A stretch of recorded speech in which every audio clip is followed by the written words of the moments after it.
folks, it's an extreme honor to be able to have Maxwell Cohen here today. He's an unbelievably inspiring inventor. He's the founder and CEO of Peel Away Labs, and it's an innovative startup company that developed a product known as what else? Peel Away, an invention that's been featured on Shark Tank. And Peel Away is the bedding industry's first multi-layered, disposable, waterproof, fitted sheet. So Maxwell's designed, that's fine. Oh, he's back, so we haven't lost him. It allows consumers to simply peel away a top layer and get to a clean sheet below, making the invention especially suitable for parents of toddlers. Maxwell has secured major retailers, distributors worldwide. His product's available at Walmart. It's available at Amazon, Bed Bath & Beyond, Bye Bye Baby, Zulily, and as well as a lot of hospital distributors, Cardinal Health and McKesson. Without further ado, what I'd like to do is just start out very quickly and play a quick video to give our viewers a visual idea of the product. So hold on just for a moment. And bring comfort and convenience into your bedroom with the 100% waterproof Peel-Aways disposable fitted bedsheet and mattress protector. Peel-Aways has been constructed with multiple layers of soft fabric that you can easily peel off in less than 1 minute without stripping the bed. Softer than traditional bed sheets with unmatched breathability, our bed sheets keep the body cooler in summer and warmer in winter. Peel-Aways are infection neutral. They do not transmit infectious material between layers. Save time and money. The smarter alternative to traditional bed sheets. Great for caregivers and amazing for you. No more laundry. No wrestling with corners. Perfect for both personal and professional use. Bring comfort and convenience into your bedroom with the 100. So Maxwell, it almost sounds too good to be true, like not having to wash bed sheets. What I'd like to start out with, which I'm sure is on everyone's mind, is like take us back to the aha moment, the eureka moment when you first had this idea. Absolutely. As you can imagine, when I was in college, I noticed that my friends didn't wash their sheets on a weekly basis. If not a monthly basis or even a semester's basis. So I come from a family of serial entrepreneurs where we're pushed to start businesses before we turn 27. So we were always taught to look at things a little differently, inquisitively, and critically think of situations that we can make better. And as simple as it sounds, and as based off the video you just showed, it's a fitted bed sheet with the elastic at the bottom. It's 100% latex free. And we sell it with 3, 5, 7 peel away layers. As you showed in the video, each layer is incredibly soft and 100% waterproof. So when I was in college, I noticed my friends didn't wash their sheets, but when I came home from college, I noticed that my elderly grandmother, who was bedridden, had trouble washing her sheets on a daily basis, on more than a daily basis, based off incontinence and medications and such. And so that was the impetus behind starting Peel Away Labs. It started off going after markets I was familiar with, summer camps and dorm college students. And then we expanded beyond those two sizes, and now we make every size from crib to king. Essentially, every single size sheet in a healthcare facility, from the NICU to transportation to the ICU.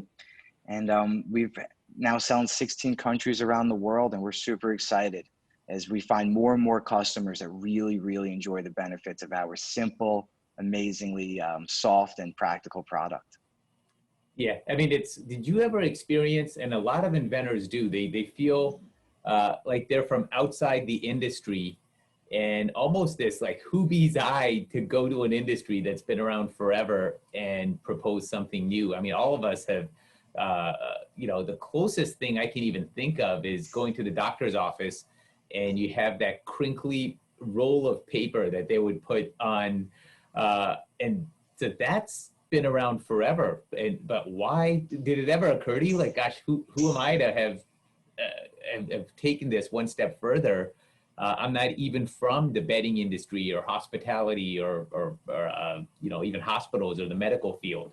So tell us about that. That's a huge hurdle for a lot of inventors, is just coming to the realization that, yes, you can be from outside an industry and still think of something that the industry just has not addressed. You're absolutely correct. I had no background in textiles, but I had the urge to start a business, and had the perseverance, and surrounded myself with the right people. But no, it's terrifying. I've gone through 32 iterations of this product. It's not, the first version is never going to work, and if it does, that's very rare.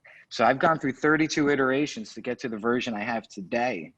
And to get to those iterations, I'm no engineer, I'm no textile genius, but as a CEO, you're trained to put the pieces of the puzzle together.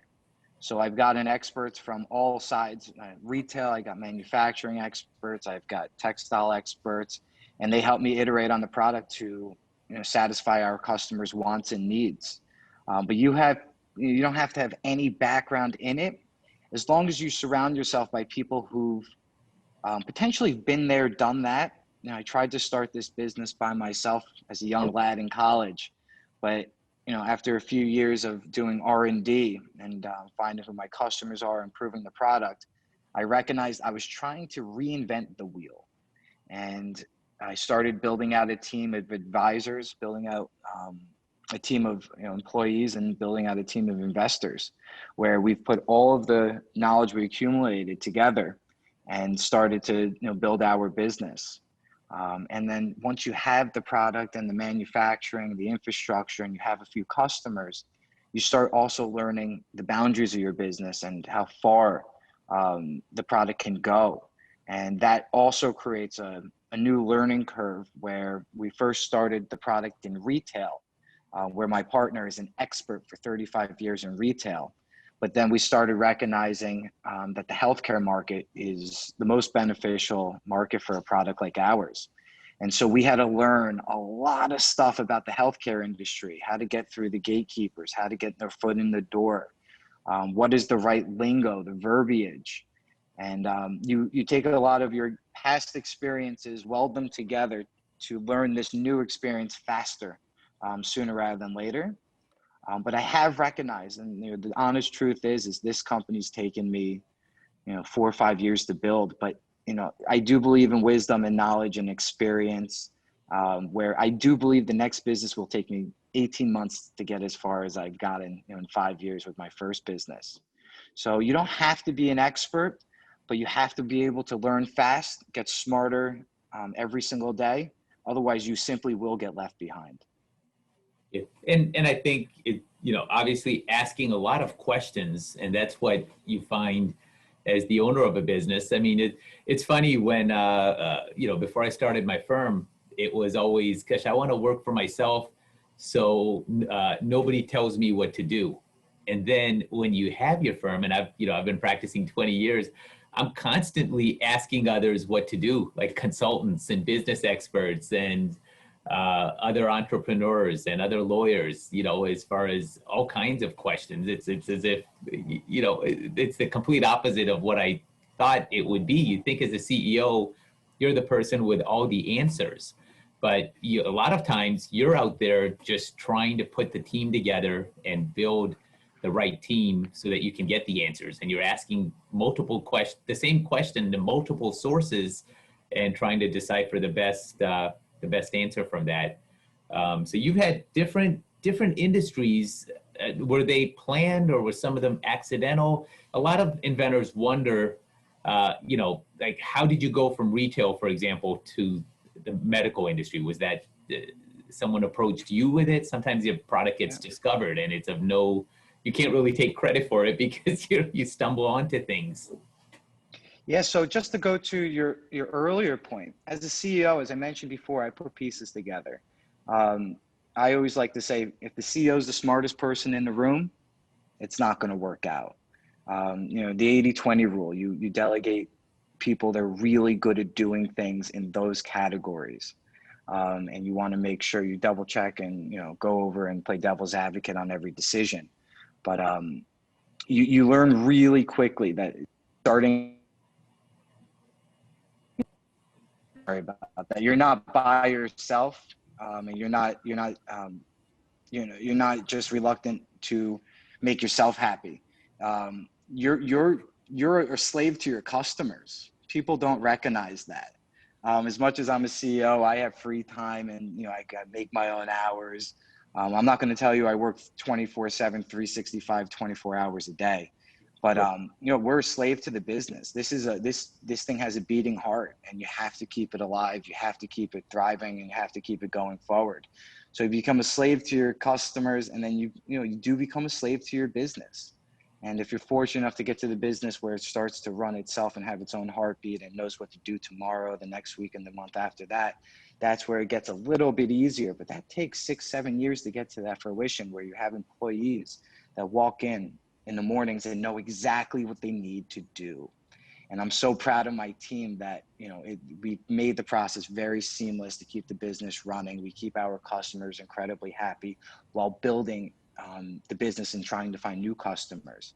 And that was what you were just referring to, where, as I mentioned, I started off going after college students, and then I recognized my elderly grandmother. This was a terrific product for her.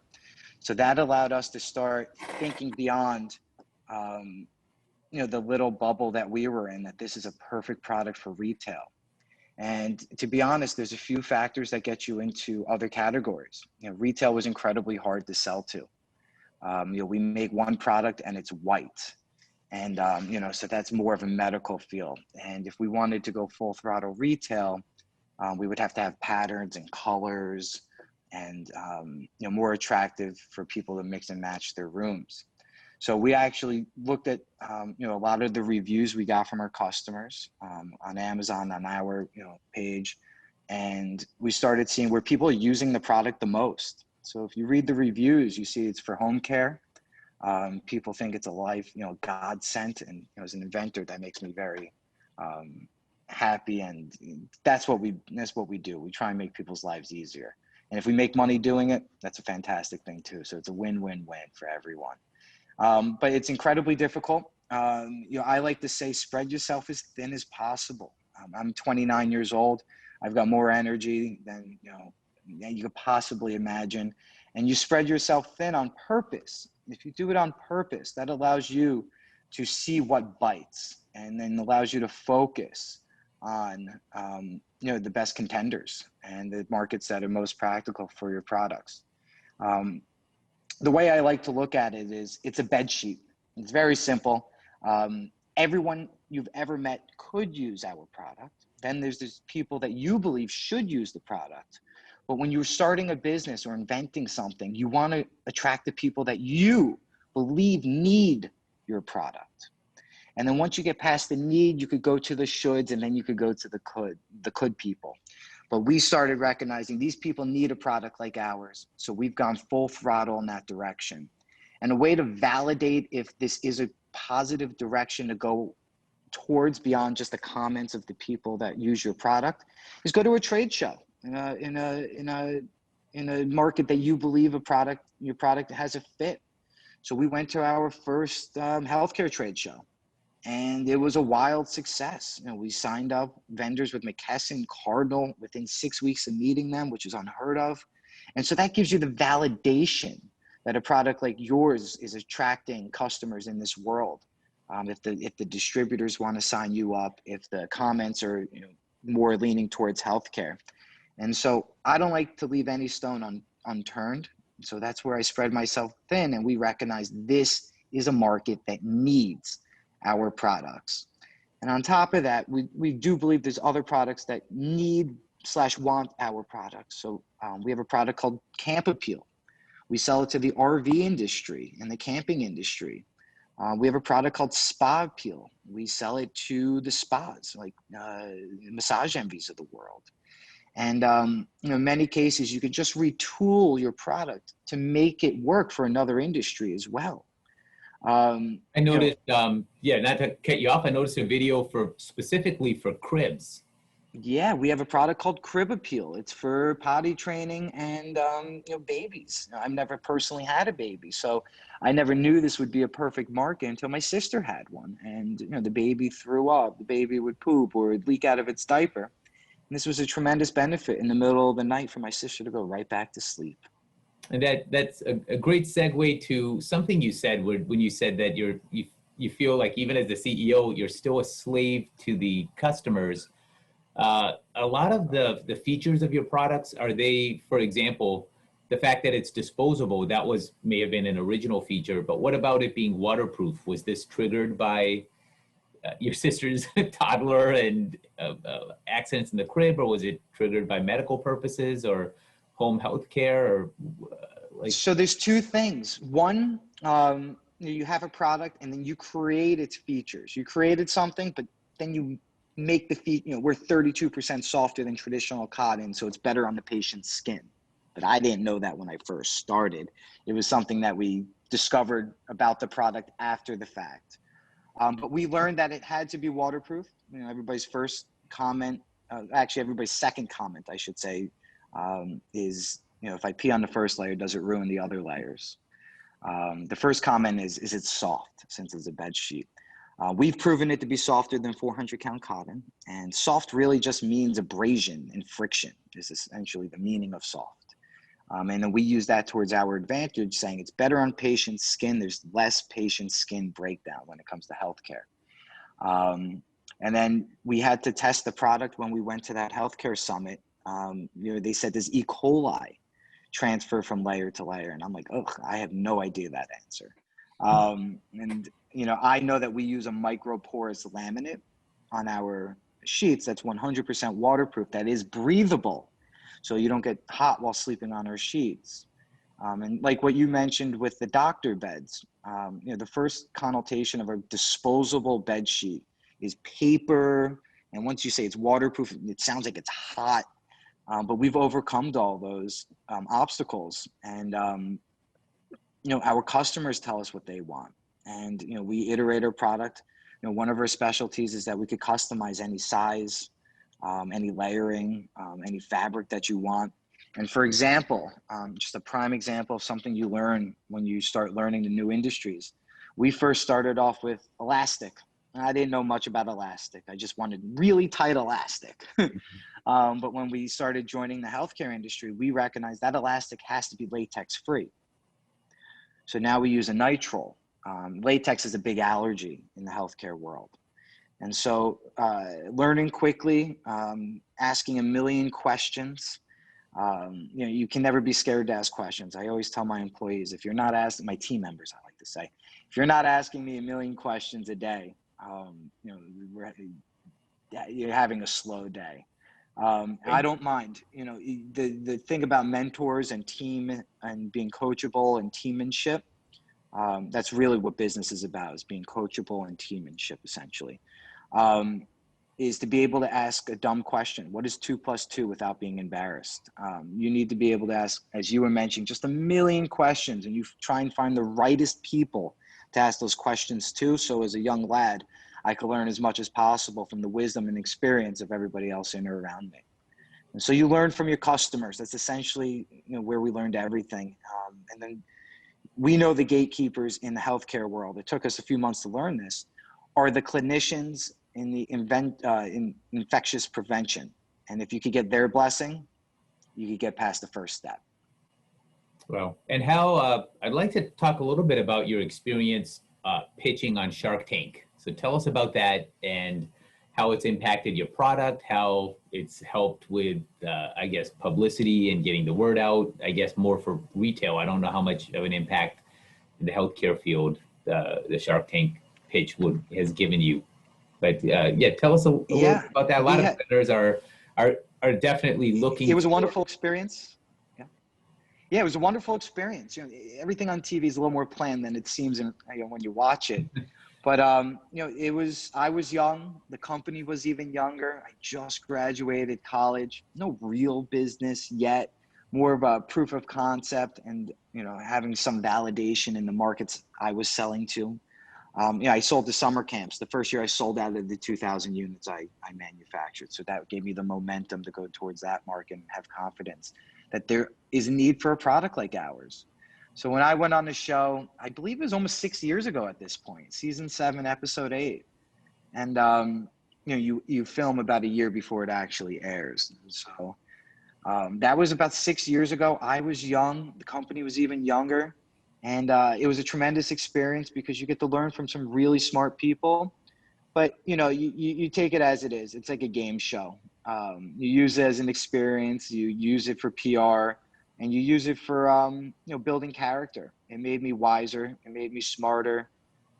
It made me more confident, ironically, after getting rejected. And not rejected. There was just simply nothing to invest in at that time. In real life, 3 years after that aired, we've raised VC and angel investor capital. But it was a great experience. I had a lot of fun doing it. I took all the advice that the sharks gave me, and I took it to heart and started going after the markets they were telling me about. But now, some of the feedback you got was that, and I don't know if you agree with it, or maybe your products change, was that the sheets are not soft enough, or were not soft enough at that time, or maybe it was more the perception, because that's a tough battle you're having to overcome with your product. Is people's views are shaped by what they've seen. I mean, and we've seen other products change. I mean, diapers for babies, they were at one point like rough plastic. They weren't soft. They actually made sounds, and now look at them today. It's almost fabric-like. Did your product evolve as a result of the feedback? Well, let's start one at a time. Did you agree with the feedback at that time that it was not soft enough? Because soft is... it's relative. Yeah, it's hard to... Nobody, so the real Shark Tank, it films for 55 minutes in real life, and they air about 4.5 minutes. When I went on the show, first, I didn't know much about anything. My manufacturers, I got very lucky meeting them, and, they started building my product for me and helping me iterate to make it better, which was fantastic. Just for laughs and jokes, the product Lori said wasn't soft. In real life is incredibly soft. We've gone past that iteration. We're about 3-4 iterations beyond that one. But the product we had on the show was incredibly soft. Everybody has their own perception of what soft is. But it's all about, the perception is also about what you're aligning the product to be for.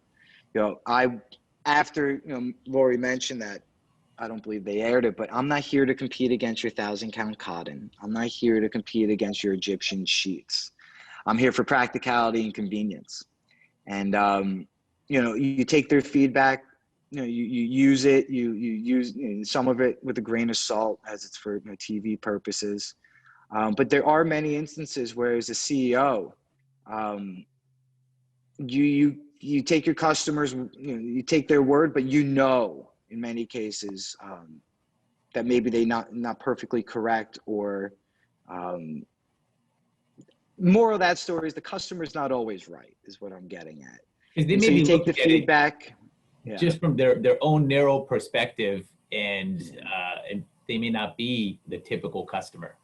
Exactly. They're not changing their elderly parents' sheets. They're not changing their child sheets. They all have babysitters and house cleaners.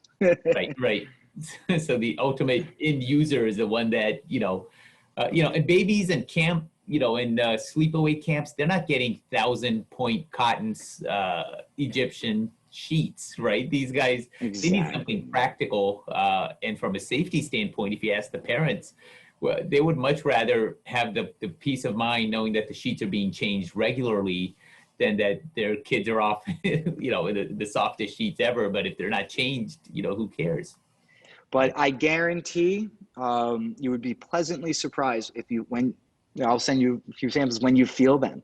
Our first customer's reaction when we go to trade shows, and even customers that buy our products online, is how soft these disposable sheets are. They're incredibly soft. I've traveled the world in 7 seas selling these products, and we've recognized the proprietary blend that we've created seems to be a rock star blend. And when you're selling to 16 countries around the world, you can imagine the sharks have their opinions. Those are Americans, but you have 16 different countries that have different aspirations, needs, and desires for your products. And they all agree it's incredibly soft and less friction, better for the patient, feces, incontinence, blood is guaranteed not to penetrate from layer to layer. So people think it's magic, how soft it is. And then when you spill coffee at a trade show on it, just to show, the Yeah. brown color and such, and you peel it away, it's almost like it's magic. And so it's a tremendous product. It's been helping out a lot of people, and the customer isn't always right, but you always take their word for it. You always understand what their meaning of their comments were and where they came from. And you just keep going persistent. As I'm going to tell you right now, 1,000 trillion people have said no to me. 1,000 people said the product sucks. Were there periods when that phased you? Were there periods where, our last guest last week had actually put her idea aside and stopped working on it for 6 months? She just got so discouraged and said, you know what, I'm going to just go back to my day job and forget about this, until she went back and tried it one more time. And then that final tweak is what made the difference. You've been through 32, you said 31, 32 different iterations. To get to the product I have today, yeah. Yeah, so tell me, was there, or were you never at a point where you just knew in your heart that there was a need, there's demand, that you just had to get it right? Or were you shaken by some of the people that said no? Yeah, it's all the above. Literally all the above. You get shaken all the time. This is a business that you're creating. You put your life on the line. No other employment besides this, and so it does become emotional. But you have to take the emotion out of it. This is simply just business. I'm here to kick ass, take numbers, and make people's lives better with a product that I invented. And if you get discouraged, you have to get rid of the low self-esteem, the people that discourage you quickly, fast. I believe in just riding the momentum of success and being proud of yourself. I run my world of being proud of my execution every day, of being proud of my team members, and being proud allows you to continue to strive when everybody's saying no, because I have, you have to build the yeses. No's come a lot quicker than yeses. But when everybody tells you how wonderful the idea is, how great the product is, but simply it's not this $1 million idea yet, it does get a little discouraging in a good and bad way. One is, how come I can't get it to be this big business already? And two is, all right, maybe I came up with something really good. You have a lot of people, when you tell the product, they say, oh, it's wonderful for this use, it's great for that use. And that's what keeps your confidence going in the early days. To keep going on the product, to keep iterating on it. I have the next iteration of the product. I feel almost like Apple, where I have the next version hidden for the next launch, where the product was 100% compostable. So every single layer, every fiber, all the elastic will go back into the earth within 2 weeks to 4 months. Wow. And it would still keep the other properties you talk about. It would still be impermeable to blood and fluids. Wow. We just got to 95% we were about to produce, and then COVID hit. Yeah. And that was to attract new customers, the customers that didn't want to use a disposable alternative, but loved the benefits of it. And now they wouldn't have to feel bad, as this one would just break down simply in your backyard compost. Well, they don't have to choose. So the last thing I want to cover is, you mentioned proprietary design. Tell us about your intellectual property, and have you gotten protection outside of the United States as well? Yeah. So when you start a business, all the patents were in my name. Actually, my mother helped me start executing on the product. I remember when I said the idea out loud, we said, all right, if we can't find a patent, if we can't find a product that's like this, we're going full throttle and starting a business around it. And, the first thing I did was to see if there were any patents in or around something like this, or if there was a product out there like this, why it didn't succeed or why it did succeed. How come I've never heard of it? It seems like such an easy, simple, practical idea. No, but once I learned, we were actually one of the biggest changers of the normal bed sheet since the last patent on the fitted bed sheet. So that gave us confidence. I believe the fitted bed sheet was patented in like 1947. And besides, sheets changing colors, fabrics, elastic, breathability, there was no major change in sheets Yeah, not a lot of innovation. Peelaways came out, which was a sheet, but it had some features and factors to it. So when I first started the business and realized nobody's done it, I started my patent process.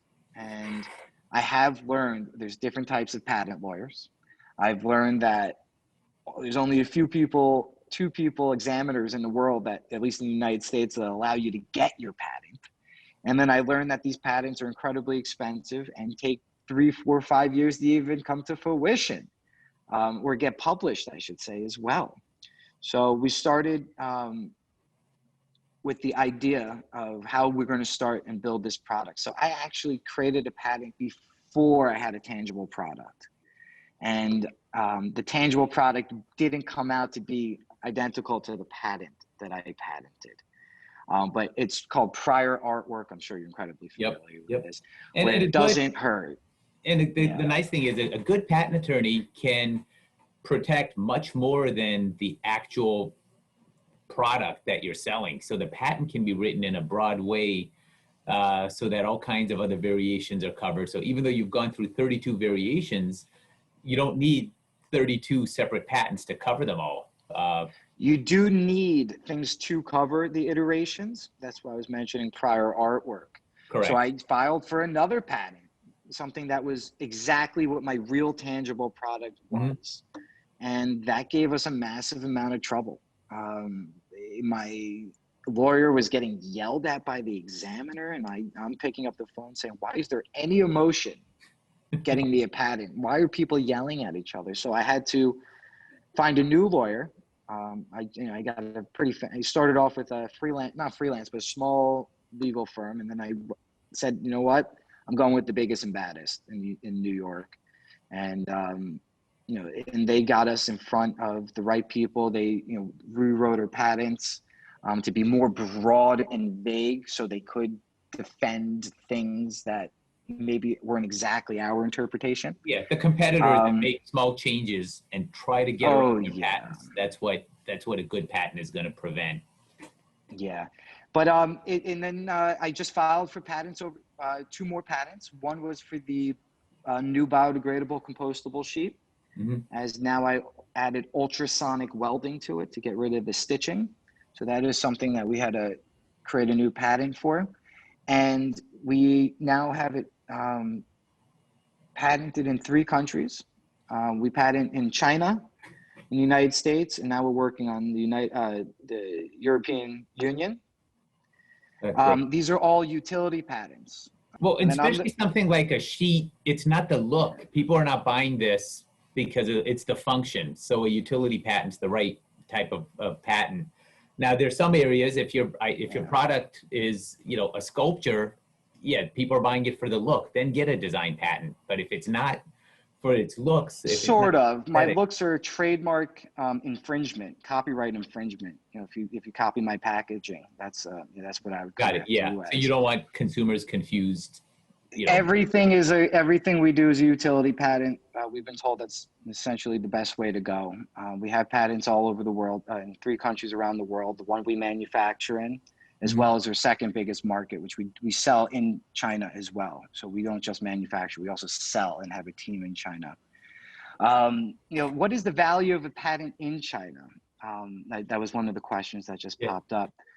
I want to talk about what is the value of a patent in general?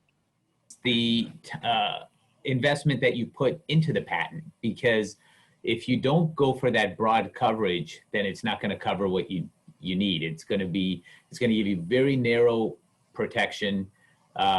Maybe persuasive to investors that are not sophisticated, but any sophisticated investors will bring that patent to a patent attorney like myself and have us evaluate it. We're almost out of time. I know. I promise. These days, everyone is I got one last thing for you. Yeah.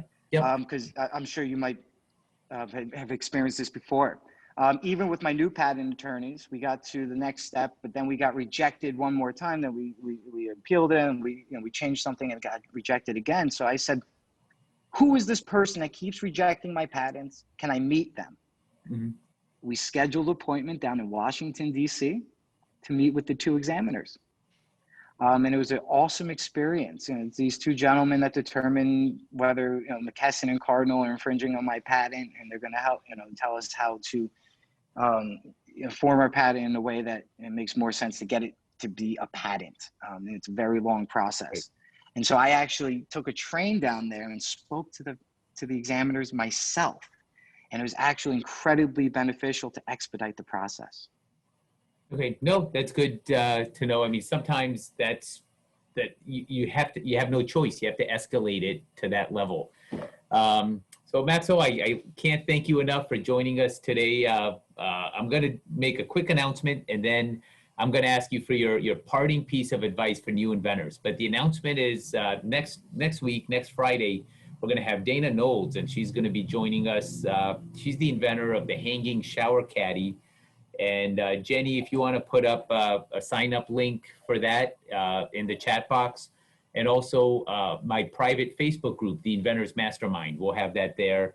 We'll have a replay of Maxwell's interview for anyone that wants to see that. And then October 28th to 30th, I'm really excited. I'm hosting a 3-day virtual summit for inventors with Kevin Harrington, the original shark of the hit TV show Shark Tank. So that's October 28th to 30th. I'll have more information in the private Facebook channel. Jenny posts that. And now, Maxwell, let's, for our inventors, that we have so many viewers out there that have a new idea. They're at this stage of wondering, do they continue? Some of them have gotten that negative feedback that you talked about. Your parting piece of advice, anything you want, what would you tell them? If you believe in what you're doing and you can get other people to believe in what you believe, continue to go forward. Life is all about timing as well. As you mentioned, your colleague took 6 months off, and maybe it was simply just better timing in general for everyone, for her, the product, the business, and the customers. And persistence. If you want to be an entrepreneur, it's not fun. That dream of working for yourself, the first thing I said was, I work for my customers. It's a dog eat dog world. It's fascinating. And, there are patents out there that are incredibly profitable. I know the gentleman that owns the patent for the clothes hanger with the plastic around it. He gets paid every single time they use that. So there are incredible patents out there, but it has become incredibly difficult. Starting a business is easier than ever, but continuing to build a scalable, successful business requires time, money, and skill. And the skill is simply just learning as fast as you can, and making hard, quick decisions. Great. And just keep hustling. And if you're not getting good feedback or anything, go to a trade show to see in that industry if there is a product fit for yours. It's painful, it's fun, it's awful, it's great.